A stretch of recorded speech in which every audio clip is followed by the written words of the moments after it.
दोस्तों, इम्पोर्टेड हुकूमत ने पर पुर्जे निकालना शुरू कर दिए हैं। काबीना के ऐलान के बाद मुल्की इदारों से खिलवाड़ और आइन और कानून को मजाक उड़ाना शुरू कर दिया।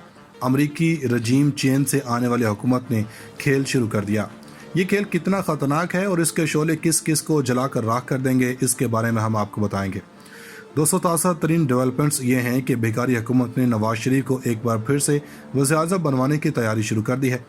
यहाँ ये सोच रहे होंगे कि वो तो अदालतों से भिगोड़े हैं, तो वो कैसे वज़ीर-ए-आज़म बन सकते हैं।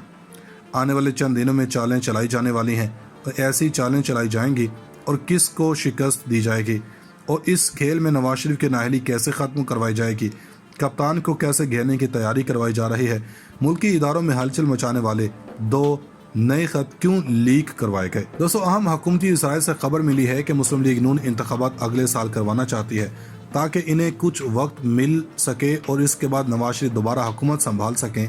जैसे ही इसकी इतला मिली कि आखिर होने क्या जा रहा है और कौन से मनसूबा बनाया जा रहा है, अहम ज़राए से होशरुबा इंकशाफात सामने आए।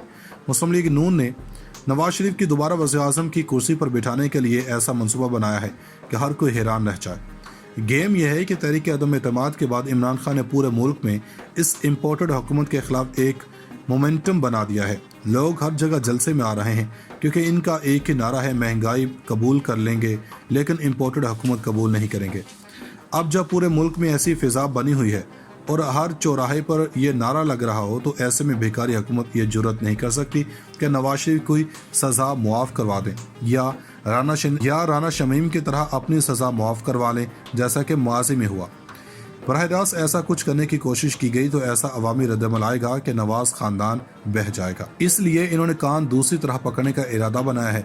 दोस्तों, इस बार नवाज शरीफ एंड कंपनी ने एक बार एम्पायर को साथ में लाकर इमरान खान को नाअहल करवाने जा रहे हैं।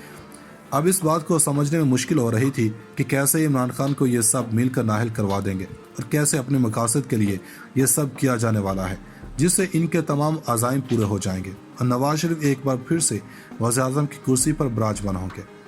हमने इसकी खोज लगाई तो मालूम हुआ कि सारा गेम समझ आ गया है।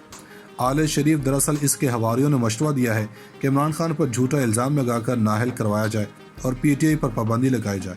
इस मकसद के लिए इलेक्शन कमीशन को इस्तेमाल करने की तैयारी मुकम्मल हो चुकी है। वैसे भी इस वक्त इलेक्शन कमीशन इनके घर की बांदी बन चुके हैं। लाहौर जलसे में इमरान खान ने इस पर बहुत तनकीद की थी। कप्तान ने जलसे में कहा था कि सिकंदर सुल्तान राजा की बतौर चीफ इलेक्शन कमीशन तकर्री कैसे हुई थी। PTI ने इसके मुतबादिल हिकमत अमली तैयार की है। साबिक वज़ीर ख़ारजा शाह महमूद कुरैशी ने कहा है कि इलेक्शन कमीशन ये मनसूबा बना चुका है और PTI और इमरान खान पर पाबंदी लगाने की तैयारी कर ली गई है। यहाँ ये बात भी वाज़ेह कर दें, इलेक्शन कमीशन रोज़ाना की बुनियाद पर फ़ॉरेन फंडिंग केस के समाअत का ऐलान कर चुका है।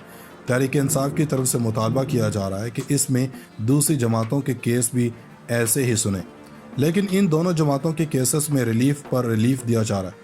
इस मामले में ये वाज़ेह हो रहा है कि इलेक्शन कमीशन इन चोरों की जमातों के साथ है। चीफ इलेक्शन कमीशन के खिलाफ कहा भी जा रहा है कि वो नाअहल हैं, लेकिन वो अपने ओहदे पर चुपके बैठे हैं। हालांकि अगर किसी शख्स पर यह इल्ज़ाम लगा तो इस मामले से अलग होकर आज़ाद तहकीकात का ऐलान करता है, लेकिन इस वक्त ये पीपल्स पार्टी और नून लीग का एजेंट बनकर इनकी करतूतों पर पर्दा डालकर इनके फ़ायदे के लिए काम कर रहा है, जिसके लिए PTI को नाअहल करना इनकी जिम्मेदारियों में शामिल हो गया है। अब आप खुद अंदाज़ा लगा लें कि क्या इंसाफ होगा। इलेक्शन कमीशन से तहरीक इंसाफ और पाबंदी और इमरान खान को नाअहल करवाने के बाद नून लीग की जानब से दोषी का हाथ बढ़ाया जाएगा कि आएँ नया मिज़ाक जमहूरियत करें और पेशकश करेंगे कि असम्बली से 2/3 अक्सरियत से कानून पास करवाएंगे कि वो अदालती भगोड़ों को अहल करवा देंगे। यानी नून लीग एक तीर से 2 शिकार कर लेंगे। एक तो नवाज शरीफ की नाअहली ख़त्म करवाएंगे, दूसरा अवामी गज़ब का निशाना बनने से बच जाएंगे और सारा मलबा तहरीक इंसाफ के सर थोप दिया जाएगा। लेकिन ये सारा मंसूबा बनाने वाले एक जगह मार खा गए कि वो बेचारे खान को जानते ही नहीं। जो खान को जानते नहीं कि इमरान खान नाअहल हो भी गया तो वो इन चोरों का साथ नहीं दे सकता, क्योंकि कप्तान की सारी इमारत ही हाई मोराल पर खड़ी है और वो इनके साथ समझौता नहीं कर सकता, क्योंकि अगर ऐसा करेगा तो इसकी सारी इमारत गिरेगी और इसकी दास्तान भी नहीं रहेगी। लेकिन वो ऐसा किसी भी सूरत नहीं होने देंगे। दोस्तों, गुज़श्ता दिनों 2 मज़ीद खतूत लीक किए गए। इमरान खान को बैकफुट पर लाने के लिए इनके खिलाफ मनसूबा बंदी कर ली गई। दोनों में से एक ख़त शेख रशीद का है, जिसमें इन्होंने सिकंदर सुल्तान को चीफ इलेक्शन कमीशन लगाने का कहा था। ये सब जानते हैं कि शेख रशीद किसके आदमी हैं। अब इम्पोर्टेड हुकूमत की जन्म से कहा जा रहा है کہ چیف الیکشن کمشنر جب درست تھے تو اب کیوں کہا جا رہا ہے کہ وہ چوروں کے ساتھ ملے ہوئے ہیں؟ اس لیے انہوں نے کان دوسری طرح پکڑنے کا ارادہ بنایا ہے۔ دوستو، اس بار نواز شریف اینڈ کمپنی نے ایک بار امپائر کو ساتھ میں لا کر عمران خان کو نااہل کروانے چاہ رہے ہیں۔ اب اس بات کو سمجھنے میں مشکل ہو رہی تھی کہ کیسے عمران خان کو یہ سب مل کر نااہل کروا دیں گے اور کیسے اپنے مقاصد کے لیے یہ سب کیا جانے والا ہے، جس سے ان کے تمام عزائم پورے ہو جائیں گے اور نواز شریف ایک بار پھر سے وزیر اعظم کی کرسی پر براجمان ہوں گے۔ ہم نے اس کی کھوج لگائی تو معلوم ہوا کہ سارا گیم سمجھ آ گیا ہے۔ آل شریف دراصل اس کے حواریوں نے مشورہ دیا ہے کہ عمران خان پر جھوٹا الزام لگا کر نااہل کروایا جائے اور پی ٹی آئی پر پابندی لگائی جائے۔ اس مقصد کے لیے الیکشن کمیشن کو استعمال کرنے کی تیاری مکمل ہو چکی ہے۔ ویسے بھی اس وقت الیکشن کمیشن ان کے گھر کی باندھی بن چکے ہیں۔ لاہور جلسے میں عمران خان نے اس پر بہت تنقید کی تھی۔ کپتان نے جلسے میں کہا تھا کہ سکندر سلطان راجہ کی بطور چیف الیکشن کمیشن تقرری کیسے ہوئی تھی۔ پی ٹی آئی نے اس کے متبادل حکمت عملی تیار کی ہے۔ سابق وزیر خارجہ شاہ محمود قریشی نے کہا ہے کہ الیکشن کمیشن یہ منصوبہ بنا چکا ہے اور پی ٹی آئی اور عمران خان پر پابندی لگانے کی تیاری کر لی گئی ہے۔ یہاں یہ بات بھی واضح کر دیں، الیکشن کمیشن روزانہ کی بنیاد پر فارن فنڈنگ کیس کے سماعت کا اعلان کر چکا ہے۔ تحریک انصاف کی طرف سے مطالبہ کیا جا رہا ہے کہ اس میں دوسری جماعتوں کے کیس بھی ایسے ہی سنیں، لیکن ان دونوں جماعتوں کے کیسز میں ریلیف پر ریلیف دیا جا رہا ہے۔ اس معاملے میں یہ واضح ہو رہا ہے کہ الیکشن کمیشن ان چوروں کی جماعتوں کے ساتھ ہے۔ چیف الیکشن کمیشن کے خلاف کہا بھی جا رہا ہے کہ وہ نااہل ہیں، لیکن وہ اپنے عہدے پر چپ کے بیٹھے ہیں۔ حالانکہ اگر کسی شخص پر یہ الزام لگا تو اس معاملے سے الگ ہو کر آزاد تحقیقات کا اعلان کرتا ہے، لیکن اس وقت یہ پیپلز پارٹی اور نون لیگ کا ایجنٹ بن کر ان کی کرتوتوں پر پردہ ڈال کر ان کے فائدے کے لیے کام کر رہا ہے، جس کے لیے پی ٹی آئی کو نااہل کرنا ان کے ذمہ داریوں میں شامل ہو گیا ہے۔ اب آپ خود اندازہ لگا لیں کہ کیا انصاف ہوگا۔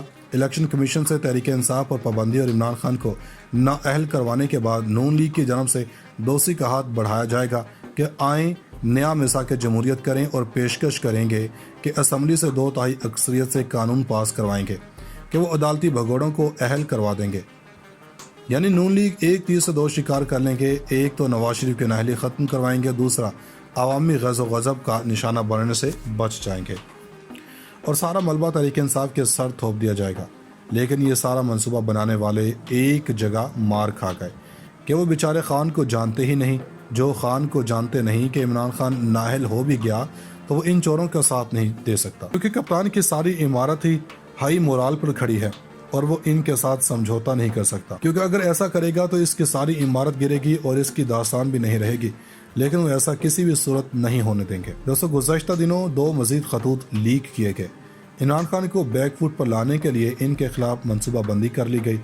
دونوں میں سے ایک خط شیخ رشید کا ہے، جس میں انہوں نے سکندر سلطان کو چیف الیکشن کمیشن لگانے کا کہا تھا۔ یہ سب جانتے ہیں کہ شیخ رشید کس کے آدمی ہیں۔ اب امپورٹڈ حکومت کی جانب سے کہا جا رہا ہے کہ چیف الیکشن کمشنر جب درست تھے تو اب کیوں کہا جا رہا ہے کہ وہ چوروں کے ساتھ ملے ہوئے ہیں۔